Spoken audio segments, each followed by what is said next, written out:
We dive into your mailbag questions next here on Locked On Ravens. You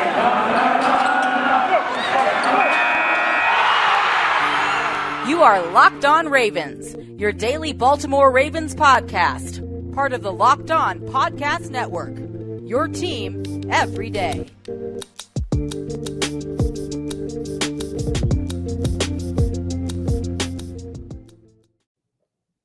And we've returned here with another episode of Locked On Ravens. I'm your host, Kevin Ostreicher of Ravens Wire, and we are here today, a midweek edition episode of the show, talking about your mailbag questions, as it is Wednesday, and we do mailbags here on Wednesday on the Locked On Ravens podcast. We're going to talk a bit about some moves that the Ravens have made or have been a part of over the last couple of days leading up to today, and one of them being the very sad departure of one of the Ravens' backup quarterbacks. So we'll talk about that in the first segment and also get into mailbag questions in the first segment. But we have, again, 3 segments full of those questions. We'll talk about 2 in each segment. So 1, 2, and 3. The Ravens, of course, will be playing on Sunday Night Football in Week 12 against the Cleveland Browns, their second divisional matchup of the year. Baltimore's first was obviously the Cincinnati game, where people don't really like to talk about that one anymore. The Ravens will want to get their revenge a couple weeks down the line here when the Ravens go to Cincinnati to play the Bengals. So let's dive into all the content here. Before we do that, though, be sure to follow us anywhere you get your podcasts. If you're following along with us in audio form, so Apple Podcasts, Google Podcasts, Spotify, turn notifications on. Also, if you're following along with us on YouTube in video form, yes, we do have video form. Be sure to like the video, subscribe to the channel. It does help out a lot, and I really do appreciate it and appreciate everybody who is listening today and who makes Locked On Ravens your first listen of the day. Also, be sure to follow me on Twitter at ChaosStriker34, and of course, the Locked On Ravens Twitter account at Locked On Ravens for show updates. So, with all that being said, let's first dive into a bit of the Ravens' moves over the past couple of days. And I mentioned a little bit earlier, the Ravens lost one of their backup quarterbacks. Trace McSorley will no longer be throwing it on a dime in Baltimore, as he will be going to Arizona to play for the Arizona Cardinals. The Cardinals signed McSorley off of the Ravens practice squad. And, there's really nothing you can do about that. You have the protections, but the Ravens didn't do that with McSorley. So, he's fair game. And much like all practice squad players are, teams can sign a player off of the practice squad if they go directly to the active roster. That's the only way. They can't sign from practice squad to practice squad. That's not allowed. So the Cardinals, obviously Kyler Murray's been dealing with some injuries, and they carry 3 quarterbacks. They cut their 3rd string quarterback to make room for McSorley, so they think this is an upgrade. But McSorley, ever since being a 6th-round pick in 2019, didn't play a ton for the Ravens, completed 3 of 10 passes, of course, had that long touchdown to Marquise Brown in the COVID Bowl, as some people call it, where the Ravens had all their players out with COVID, and Robert Griffin III stepped in, then Griffin got hurt, and then McSorley stepped in, and he threw that touchdown to Marquise Brown, almost won them the game there. But yeah, it's sad to see McSorley go. He has familiarity with the offense, the playbook. He's been in Baltimore. This was his 3rd year there. So the Ravens, in a move to counter that, signed Kenji Bahar, the Baltimore native quarterback, to their practice squad. They made a couple of practice squad moves. So they signed Bahar to their practice squad. They also signed tackle Jared Jones-Smith to their practice squad. And also they added a cornerback in Kevin Tolliver. So 3 guys to the practice squad. They did release 1 player in Adrian Ely. He will not be with the team anymore. He was one of the bigger catches, I think, for this team for the undrafted free agent wave. He and Ardarius Washington were the 2 big ones, and Ely got suspended and just, didn't really show a ton in the preseason. And ultimately, the Ravens decide to move on after a pretty disappointing stay by, probably his standards, the team standards, and everybody else's standards who were expecting big things out of him. The Ravens also, had a walkthrough, and Lamar Jackson, the quarterback, would not have participated in that. He did not participate. He's still feeling the effects. It's very unclear whether he'll play this week or not, but we'll see what ends up happening for the Ravens. But yeah, all in all, the Ravens, a little bit of a busy start to the week, but they're 7-3. They're probably feeling decently good about themselves. They still have a lot to work on, a lot to improve. But let's talk about some of these mailbag questions here. Let's get into 2 of them before we head into our first break. Our first one here, it comes from James K, and he asks, should the Ravens stop rotating guards and try to find some consistency with the line? Nothing seems to be working currently. And yeah, James, I think this is a really good point and something I've been a very big advocate of over the, even going back to last year when the Ravens were rotating in Tyre Phillips and DJ Fluker at right tackle was I think it's better just to stick with one person, find out whether you have something or not, and then roll with that player. If it doesn't work, you go to the next one and then this and that and the other. Rotating in can do one of two things. If somebody's cold, they need to get out of the game. You rotate in somebody else and they're good. Then you rotate the other guy back in and he is good again. That's one way where it can be like, all right, this guy's cold. He's subbed out for a series. He's subbed back in and all of a sudden, that's gone and he's good again instead of having to play continuously and continuing that cold spell. But I think also what it can do is a couple of other things where, if somebody's playing really well and all of a sudden you're yanked or that guy's yanked for a series or two, it stops momentum from that player. Somebody who might have been feeling really good about themselves coming into the game, had a really great first series or second series, and then all of a sudden you're getting taken out of the game. I don't think that's what this team wants. Now, Ben Powers at left guard has really been the guy over the past really couple of weeks here because the Ravens have needed Phillips at right tackle. They've needed him as tackle depth. Ben Cleveland's been out. So it's been the power show. We haven't really seen the rotation. We saw it a bit earlier in the year, but I don't think they should go back to that rotation. I think that, they're looking at what they have in Powers right now. Powers has been very inconsistent this season. He's not been great over these last couple of weeks. I think that the Ravens should give Ben Cleveland a shot if Powers, I'm sure they'll start Powers again in week 12. I'd be shocked if they made that big of a change, especially for a guy who's been playing so many snaps. But if he's struggling and he continues to show that struggle in week 12, I think that's where you could see maybe a mid-game change or a next week change. But it's not necessarily the most impossible thing to change starting offensive linemen. I mean, when guys get injured, you got to do it. But I think for a guy that's been healthy and knows the system and has been starting the Ravens, like what they have in Powers. But again, if he's not performing, it's really hard to justify keeping him in, continuing to struggle like that. I think that Cleveland will probably get another opportunity before the year is out unless Powers really does some great things. Maybe you even see Tyre Phillips in there over Cleveland because I think Phillips played well in week 1 when he was at left guard. And also he has that extra year of experience in the system that Cleveland does not. So, a lot of things that they can do, but I do think I agree with James here. The consistency is a really key part of this whole thing because if you're rotating in guys and rotating out guys and switching guys every series or every game, it can cause a bit of not confusion, but these guys are wondering, all right, I'm playing well. Why am I still getting taken out of the game? It can kind of be things like that, in my opinion. So the offensive line, it hasn't been amazing this year, but I think rotating in and out, that's something that I personally don't really agree with. But the Ravens, they think it works for them. And so far, they've gotten some contributions out of guys. So we'll see what they end up doing there. Our next question here continues the offensive line talk. We'll get a question in from Carson Stewart, who asks, once Juwan James returns, who gets pushed out of the lineup for him? And the Juwan James situation is one that is very interesting to me. Because you have a player in James who obviously tore his Achilles in the offseason with the Broncos. He was a member of the Broncos. The Broncos decide to terminate his deal because the injury happened away from the facility, and you can void all guarantees if that happens. So the Broncos decided to do that. They get rid of James. He signs with Baltimore on a 2-year deal. He's not getting paid a ton of money this year. We'll be getting paid a lot more next season. But John Harbaugh's kind of kept that door open, right? He said, maybe December, maybe this, maybe that. Now, he's never guaranteed he'll play this season. And honestly, if I'm speaking honestly, I don't think that he will. It would honestly take a pretty miraculous recovery for him to come back from that and play. Now, maybe he's done that and he's going to play in December and I'm wrong. But I don't see him playing this season. But in the event he does, it bodes a really interesting question because the Ravens offensive line has been very inconsistent this year, as I talked about a couple minutes ago there.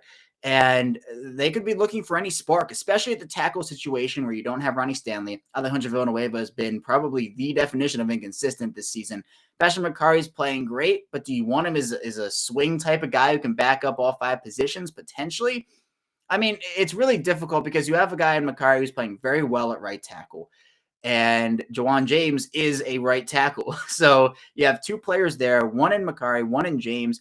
I think the Ravens would stick with McCarry over James because of the experience he has this season. He has been familiar with the players he's playing next to. Kevin Zeitler's had that consistency of McCarry whenever he's out there. So I don't see Villanueva being replaced because While Makari can play left tackle, I don't know if they want to switch him over to that side after playing right tackle for the entire year. Now, if Villanueva just, falls off a cliff, then they might consider it if James comes back.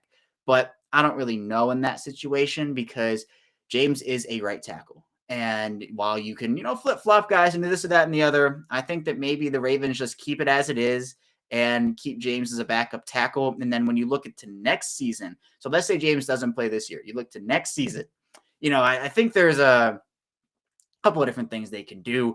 I don't know if Villanueva will stay. They'll have to decide that. Villanueva is on a 2-year deal like James. Now, I think the team will probably want to invest their capital in 1 or 2 offensive linemen, just a hunch of mine. I think they'll do that. So if they bring in a top flight right tackle, let's say, that will determine a couple of things because do they want to keep all these different players? If they bring in a guard in the 4th round or a center here, how many offensive linemen are they keeping? That'll be a really big decision. So I think James, will have a role next season, but it'll be a matter of if he's a backup, if he's a tackle. I think he could easily start next season. It could be a battle between him and Makari, but Makari is a free agent, and if he demands a lot of money on the market, then you might not be looking at him on the roster. So a lot of things to figure out for sure on that offensive line. We'll head into our first break, though. When we get back, we'll be diving into even more mailbag questions, so stay tuned for that, and we'll be right back. It's Thanksgiving, and we all know what that means. Football. And nothing goes better with football than turkey and betting. BetOnline has you covered all holiday season. More props, odds, and lines than ever before. BetOnline remains your number one spot for all the sports action this Thanksgiving. Head to our new updated desktop or mobile website 2 signups today and receive your 50% welcome bonus with promo code LOCKEDON to receive that bonus. And it's not just football. BetOnline has pro and college hoops, NHL, boxing, UFC, and even your favorite Vegas casino games. So don't wait to take advantage of all the amazing offers available for the 2021 season. BetOnline is the fastest and easiest way to bet on all your favorite sports. BetOnline, we're stuffed with deals this Thanksgiving. We return here, our second segment of this Locked On Ravens midweek edition on Wednesday. Kevin Ostreicher, your host, still here with you on the day before Thanksgiving. And we're now going to continue diving into those mailbag questions. Again, thank you to everybody who has submitted mailbag questions. And if you want to submit your mailbag questions, I put out a tweet every Monday on the Locked On Ravens Twitter account. You can comment right below there, and your question will be answered on the show. But let's talk about this week's, and we'll start off here with a question from Jeff Bradley, who asked, do you see the Ravens using Devin Duvernay as how the Niners use Deebo Samuel with carries? Just some wide receivers have that running back mentality. Samuels, A.J. Brown, Jarvis Landry, Juju. I think Duvernay has it too. So I think this might be the 3rd consecutive week I've been asked this question. I like talking about it. There's no problem with that.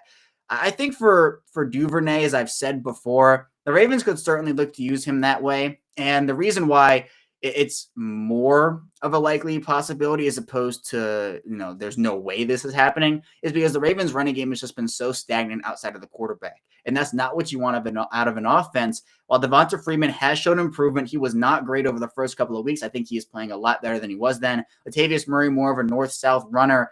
Do you want to line Devin Duvernay up in the backfield, especially if you have a 3rd running back in Tyson Williams or Nate McRae or whoever it is that maybe isn't seeing a carry all game like we saw in week 11 against Chicago where Tyson Williams was active but did not get a carry. It seems like we see that Devin Duvernay jet sweep play called, almost every week or every couple of weeks. But Duvernay he's not a gadget player. He's a much more skilled player than that, but he can line up all over the field. And I do think the Ravens want to use him as some kind of a weapon. Now, as I've talked about before as well, and the Greg Roman offense, or at least over the past couple of years in this Greg Roman offense, we haven't seen like a ton of trick plays. We've seen the occasional flea flicker or reverse or the jet sweeps, if you want to call that a trick play. But, this offense, I'm not going to call it vanilla because it is not vanilla whatsoever.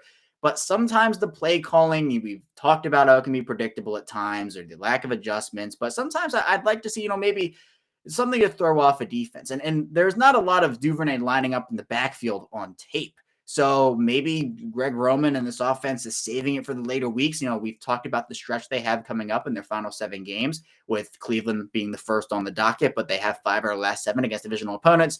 And the 2 weren't divisional opponents are the Packers and the Rams. So if they're going to start opening up that playbook a bit more because they're saying, you know what, look, we're going to ride out the beginning of the year. We're going to still, open up the playbook, but now we're going to open it up even more. There are tricks that teams still haven't used yet, even though we're almost 3 months into the season. Maybe Duvernay is that type of player. We've seen the success Deebo Samuel has had in that 49ers offense, being a guy who lines up all over the field, can take carries, can catch passes. He's a do-it-all player. I think Duvernay is kind of in that same mindset. I think they want to use him that way, but it's a matter of, can they use him that way? I think that with the Ravens wide receivers fully healthy, you obviously have Rashad Bateman, you have Marquise Brown, you have Sammy Watkins. Those guys are all getting snaps. I think Devin Duvernay absolutely deserves snaps. I think James Prochet absolutely deserves snaps. Miles Boykin and Tylan Wallace at this point are more special teams players.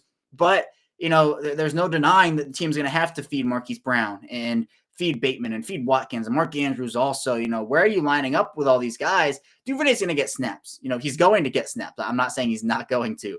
But I think you have to find more ways to get him on the field if you're the Ravens, because he's such a skilled player, and this Ravens offense can do so many things with the talent that they have to throw defenses off on one play here or the next. So if they run something, defenses have to be wary of that on the next play and be like, all right, Devin Duvernay's on the field. He's in motion. He's running across the formation. We have to account for that. You can use the misdirection and use Duvernay in a way that really helps the offense, both because even if it's a fake to Duvernay or he's not getting the football, teams have to account for that.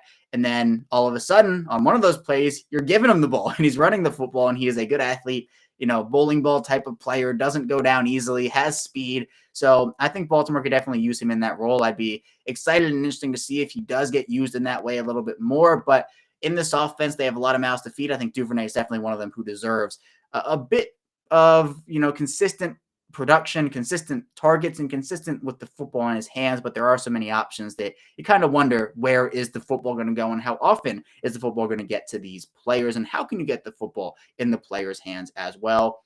We'll talk about a question next here, though, from Ron. And he asks, I'd like to know your thoughts on our coordinators. They have their moments, but the inconsistency and blatant arrogance with play calling will cost us down the stretch and potentially in the playoffs, in my opinion. And so, yeah, I think one of the biggest controversy points this season for the Ravens has to be both coordinators. You're talking about Greg Roman. Obviously, I think he's the bigger guy who's getting scrutinized in the situation, the bigger scrutinization coming for Greg Roman. But I think Don Martindale also, and it's been apparent for a couple of weeks, where you talk about week 1 against the Raiders or week 11 against the Bears. People are starting to say, is this a talent issue or is this a scheme issue for Don Martindale? And I think when we've talked about Greg Roman and people have talked about Greg Roman, a lot of stuff gets brought up about inconsistent play calling, vanilla offense, lack of game adjustments, lack of game awareness. I do want to say that Greg Roman and Don Martindale are both good coordinators and both have their flaws. Every coordinator, every coach, every player, every whoever has their flaws. And sometimes those flaws are things you can work around.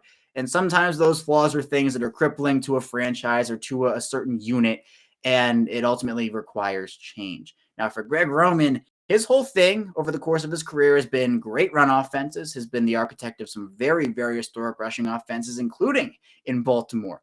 But the passing offenses have not been there. There have been examples of quarterbacks he's worked with. For example, Colin Kaepernick in San Francisco. You have Tyrod Taylor in Buffalo, where they've had great seasons, really good individual season in any specific year. And then that next season after it, the production, the stats fall off a cliff, and the offense just is not as good, and it never really recovers. Now, for Lamar Jackson, that was a concern after his MVP season, where obviously the Ravens had a historic rushing offense. Jackson wins the second unanimous MVP in league history. But all of a sudden, people are asking, is the offense going to regress? And look, for anybody who has an MVP season like Jackson, there will be statistical regression. I said that all of last season, and it happened. And I was expecting it, and that's fine. He got better in efficiency in some areas. But, the passing offense didn't really improve. And now we're seeing Greg Roman in the passing offense be a bit better, right? I think it's taken a leap this season. I think Jackson has. I've been more impressed than I was last year with Roman's adjustments and play calling, but it's not perfect. We saw against the Dolphins, it was not perfect at all.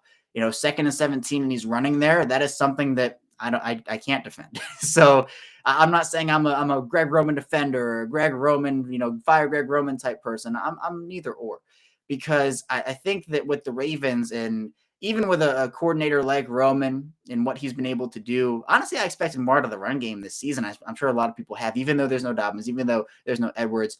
just, the coordinator Roman is, there's only so much that falls on execution. There's only so much that falls on play calling. I think it's a combination of both. But there is a question of, have the Ravens outgrown Greg Roman? Has Lamar Jackson outgrown Greg Roman? I think this is a huge stretch coming up. And as Ron kind of mentions, talking about if the play calling down the stretch cost them in the playoffs and even down the stretch, you kind of have to wonder, because, again, I've been preaching growth for months and years on this show.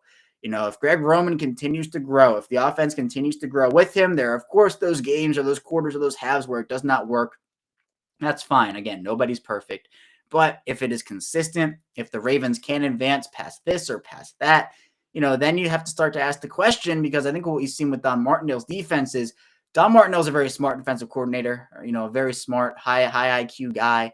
But, now we're looking at a team that for years has not been able to generate pressure at a consistent rate. They've always been kind of a high pressure team, but it's been the inconsistency of that pressure that's kind of gotten people like, okay, is this something that we should be concerned about? The sack numbers have been down. They're not really a high sack team. They haven't been over the past couple of seasons. We see guys like Matthew Judon go to New England, and he's already surpassed his career high in sacks for a season. He only had 9.5 as a career high in Baltimore. He goes to New England, already has 10.5 through 11 weeks. So, you look at Yannick Ngakoue or Zadarius Smith and those types of players recently, people are starting to think, is this a scheme issue? Is this a Don Martindale thing? Now, again, I think it's play calling and execution. Don Martindale's defense is one of the most sophisticated, complex defenses, exotic defenses that you'll ever see in the NFL. But we've seen it time and time again, even when they're blitzing sometimes. We see those stretches of quarters, halves, games where Don Martindale's defense just does not execute. We saw on the 4th and 11 against the Bears, the all-out blitz, Brandon Stevens hesitating, like kind of skipping and being like, oh, yeah, let's go. And he was probably IDing the running back, but, he didn't go the all-out blitz. He was kind of skipping and was late on his blitz. And that allowed Andy Dalton to have time to get the football off. Guys are running into gaps, running into each other, running into the wrong gaps. So it's those types of things where you look at those plays and you think, why is this happening? Why is it a consistent thing where it's inconsistent? But, Don Martindale is, I think, a guy who the defense respects. The Ravens will live and die by those ordeals and those ideals because, you have a coordinator who's proven that he can do it and proven that it can have success. But I do think they have to figure out the blitzing. I've been saying this for a very long time, where I think it is more of a scheme issue than some people realize, but I don't think it's fully a scheme issue. I don't think this is a Don Martindale's fired type thing. I think this is the Ravens need to adjust it a little bit so that they have more success and a more consistent level, because they've shown that they can have that consistent success, but it's been too inconsistent how consistent they've been, if that makes sense. So I think both coordinators, very talented, both have their flaws, and this is a big stretch for both of them, because if it doesn't get better, or if there is regression over the next, let's call it either the next 7 games or even at the very maximum the next year and a half, if there's regression in that period, then I think you can start to see some changes overall from this Ravens organization. But again, the Ravens, of course, believe in all their guys, and so we'll see how they end up handling things. For sure, we'll head into our final break. Then when we get back, we'll be diving into our final 2 mailbag questions, so stay tuned for that, and we'll be back soon.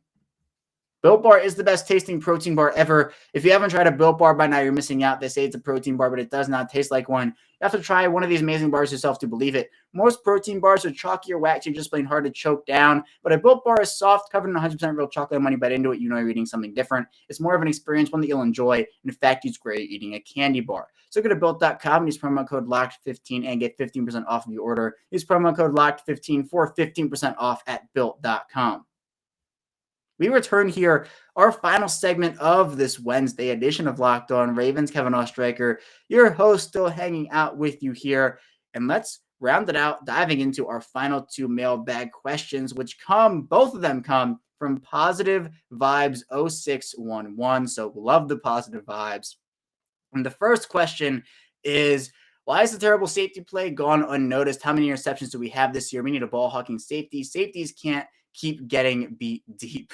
And so, yeah, this question, the secondary in general has been, I think, a little bit of a disappointment this season. Well, maybe not a little. I think maybe a lot. Because obviously the loss of Marcus Peters does a lot to a defense in terms of just what they can do overall. Peters is a player who, can single-handedly change a game with his high turnover ability, his high football IQ, can force quarterbacks into throws they think are great when they release that football, but the second they release it, they say, oh my gosh, Marcus Peters is right there. He's breaking across the field to get the football. So that was a huge, huge loss. And it happened so right before the regular season, to the point where it was hard for them to adjust. I believe we saw in week 1 against the Raiders, they were giving up, possession after possession of just long pass. Obviously, the Zay Jones touchdown to end the game in overtime was a disappointment, but it's been consistent. And I think part of it has been the big plays and the lack of communication, or at least the communication mishaps that they have had. They lose to Sean Elliott. Against Chicago, they don't have Anthony Averett or Jimmy Smith, but this question is about the safety, so let's talk about the safeties. I think losing to Sean Elliott was really big for them, especially but right before a short week. The Ravens, that Vikings game, they lost a really good safety. Elliott was really coming into his own. I think he was really gaining confidence, more and more confidence on the field each week he played. And he and Chuck Clark were working off of each other very, very well. But for some reason, we talk about the talent in the secondary with Marlon Humphrey and Averett and Chuck Clark and Sean Elliott. The team still could not figure it out. And the passing defense is still in the bottom third, their bottom 5, or they're last in this category, that category. The safety play this season, I thought, has been all right. This isn't like a talent issue. I think it's just having to work with so many new faces, kind of figure it all out, dealing with the injuries. The pass rush hasn't been amazing this season, so the secondary is being asked to cover for longer. But again, if you're giving up big play after big play, we see plays of 60 yards, of 49 yards, of 23 yards. It seems like almost every week. And part of that is a communication on the back half. But with the positionless defense, you're moving guys up into the box, you're playing single high, you're not sending safety up over the top, you're rushing everybody. So you're not always going to have those too high looks where you're like, all right, we know we have safety help over the top. That's awesome. You're not working with an inexperienced player in Brandon Stevens. You can work with Geno Stone. You can put Darius Washington back there too, but I think the Ravens do more as a nickel corner. It's all these different things where you have talent, but again, the execution has to be there. And with the safety play, with the interceptions, yes, the Ravens have not been a high turnover team this year. It is very evident that they need to really get better in that area. And the Ravens have said that, that they understand that if they can force a couple turnovers per game, or at least a couple more than they've been forcing, which has not been a lot whatsoever, they can turn the tides of games. They can turn these 3-point, heart-wrenching wins into 10-point, 15-point, 24-point wins. That's what they need to do. I think with the safeties, Chuck Clark's played really, really well this year. There have been a couple plays where he has been in the wrong place. He's missed a tackle, definitely. But again, no player is perfect. I do think a ball hawking safety could help. I think Trey Boston is a player. He's on the free agent market right now. He'd be a really great addition for them. I don't hate Deshaun Elliott. I think Deshaun Elliott's a really good player, and I think he deserves to be on this team for a long time. What I said back like in August in the offseason was that I think having a couple of guys who could be those true ball hawking safeties, maybe even just one, where you can use 3 safety looks on the field with Clark, Elliott, and somebody else. If you move Elliott over to strong safety, you can put Chuck Clark in the box. I think that would really, really help them. We saw Earl Thomas as kind of that ball hawking guy in 2019 when he was on the field. He played really, really good football. Sure, they could use a guy like that, but I think also they believe in their guys. So the turnovers definitely do have to improve. I agree with you, but the safety play has been, all things considered, it's been okay. It's not been great, but it's also not been the worst in the entire NFL. But the secondary as a whole definitely does need to improve. And the final question from Positive Vibes 0611 is about the coordinators. And he says, also, how many years and chances does he get? Is Scotty going to marry Lamar to Roman his entire young career? There's been no consistency whatsoever. Give Lamar fresh eyes. And so this is an interesting point, because I think when you talk about consistency, if you go back to the Joe Flacco era, there was zero consistency whatsoever in Joe Flacco and his coordinators. You had Cam Cameron and Mark Trestman and Gary Kubiak and Marty Mornhinweg, and the list goes on and on and on. He had so many different offensive coordinators, different quarterback coaches, and I think part of it is the Ravens really just want Lamar Jackson to have a guy who isn't leaving every single season, where they can have that consistency. Now, if the guy is the wrong coordinator for the offense, then there's no need for him to be with the Ravens, or there's no need to be for any team. There's no need for a guy to be with an organization if he's not the right fit. But Roman has shown the success, and I think this year, if the Ravens spiral and the Ravens decide to keep Roman, the only reason I can see it being for is because, one, they had good passing stats in the first half. They were able to grow that passing offense. And 2, they might just say, look, there wasn't enough here. There were too many injuries, and we want to see what we can do with a full healthy team with this new offense. So that could be it. I don't think I am for or against the idea of Roman staying in Baltimore. Again, I'm decently indifferent towards the topic because I understand that Roman's a good coordinator and that he does a lot and brings a lot to this offense, but there are things that he does not bring and things that I think could improve with another play caller, but it's weighing those things because there's no guarantee that all of a sudden you bring in another coordinator and everything is fine and dandy and everything's great. There are bad hires. The Ravens have hired a few bad people, or not bad people, but they've hired a few people who were not fit for the job of being the Ravens offensive coordinator. So there are those things to keep in mind. Now, there are a lot of talented, skilled people, not just out there, but on the Ravens coaching staff. Maybe it's James Urban, or maybe it's T. Martin or Keith Williams, somebody like that. But I think in terms of consistency, now we're entering the point where there is a really big time for Greg Roman to establish, hey, I'm the guy, or hey, I'm not the guy. And that starts literally right now, literally this second, if you want to say, because the Ravens and Roman, there has to be the growth. I keep coming back to growth because it's so huge. If Greg Roman led offenses are only good for the divisional round every single season, that's not okay. There has to be the growth of the AFC Championship game, the Super Bowl championship. If we're sitting here in, I don't know, 2 years and the Ravens have a divisional round loss and a wild card loss, it's gone on way too long. Way too long. Because the ultimate goal of a franchise is to win a Super Bowl championship, is to get a championship back to their city. And it's not to, hey, we're a great regular season team, but when we get to the playoffs, we can't do this, we can't do that, or the offense, stalls or is stagnant. That can't be what happens, in a game like this where there are plenty of opportunities for any team to win a Super Bowl. I think this year, especially because of just the way it's gone for the Ravens, for every NFL team, the Ravens have been the most snake-bitten team with injuries, but there's an opening still for them, and there's still high expectations for them. So I think this is a really big stretch for Greg Roman. I don't think the team is actively sitting there and being like, yeah, Greg Roman's going to be here for the next 10 seasons, but I also don't think they're sitting there and being, all right, if Lamar Jackson doesn't gain 10 yards on this play, Greg Roman's out. There's a lot of people who want Greg Roman fired. There are a lot of people who want him to stay. And I think that the Ravens will take this time to evaluate, as they always do, and figure out where they want to go with Greg Roman in the future. Because if there's no growth, then that's the issue for me, because the team has to continue to grow, especially with such a young core on offense. I think that's the most important part here. That's all I have for you here today, though, on Locked on Ravens. When we get back here tomorrow, we'll be diving into a Thanksgiving edition of Crossover Thursday with Locked on Browns. So stay tuned for that, and I will see you tomorrow.